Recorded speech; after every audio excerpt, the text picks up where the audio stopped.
මගේ නම් පස්සේ රණසිංහ.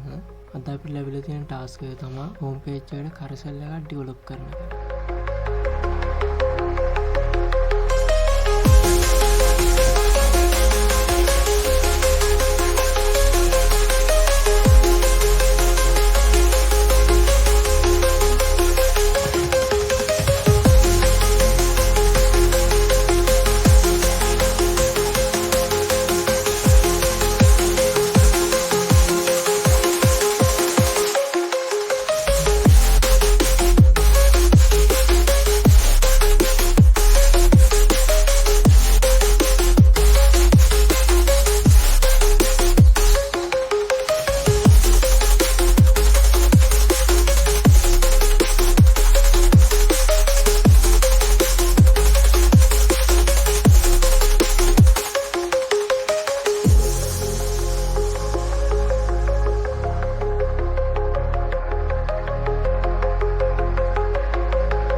අපේකටම මෙතන ඩියුටෙක් එකක් ඕපන් කරලා තියෙනවා.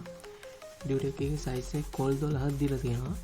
ඒ වගේම ඩිස්ප්ලේ එක නන් කරලා තියෙනවා. ඩිස්ප්ලේ එක ලාර්ජ් ඩිවයිස් වල කරසල් එක બ્લોක් කරලා තියෙනවා. ඊට පස්සේ මාර්ජින් බොටම් එකක් දාලා තියෙනවා. ඒක ඇතුලේ තව ඩිව් එකක් දාලා ඒකට රෝ ක්ලාස් එක දාලා තියෙනවා. ඊළඟට අපි කරසල් එකේ මේන් ඩිව් එක බලමු. කරසල් එක්සැම්පල් ඉන්ඩිකේටර්ස් කියලා ID එක දාලා තියෙන්නේ.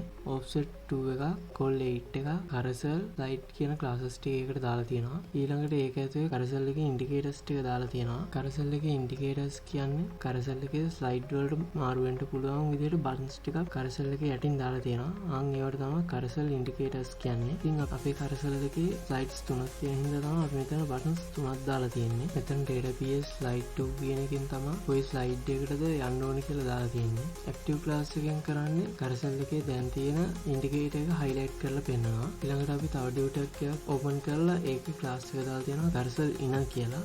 ඉතින් මේ කරසල් inner එක ඇතුලේ තමයි අපේ කරසල් එකේ items ටික දාන්න ඕනේ. ඉතින් අපේ කරසල් එකේ items 3ක් තියෙන හින්දා මේ div tag 3ක් දාලා මේ div tag 3 කරසල් item කියලා දාලා තියෙනවා. ඉතින් අපේ පළවෙනි image එක තමයි එකටම පෙන්වන්න ඕනේ. ඒ හින්දා ඒකට active කියලා class එක දාලා තියෙනවා. කරසල් එකට image එක ඒ වගේම මේ image එකේ text එකක් overlap කරලා තියෙනවා. ඊළඟට දෙවෙනි කරසල් item එකේ image එකක් විතරක් අපි add කරලා තියෙනවා. තුන්වෙනි slide එකේ image එකක් වගේම ඒකට උඩින් text එකක් override කරලා තියෙනවා. ඊට පස්සේ මේ කරසල් එකේ ලයිට්ස් අතර මාරු වෙන්න අපිට බටන්ස් දෙකක් ඕන කරනවා. අපි එකටම දාලා තියෙනවා කරසල් control එකේ previous button එක.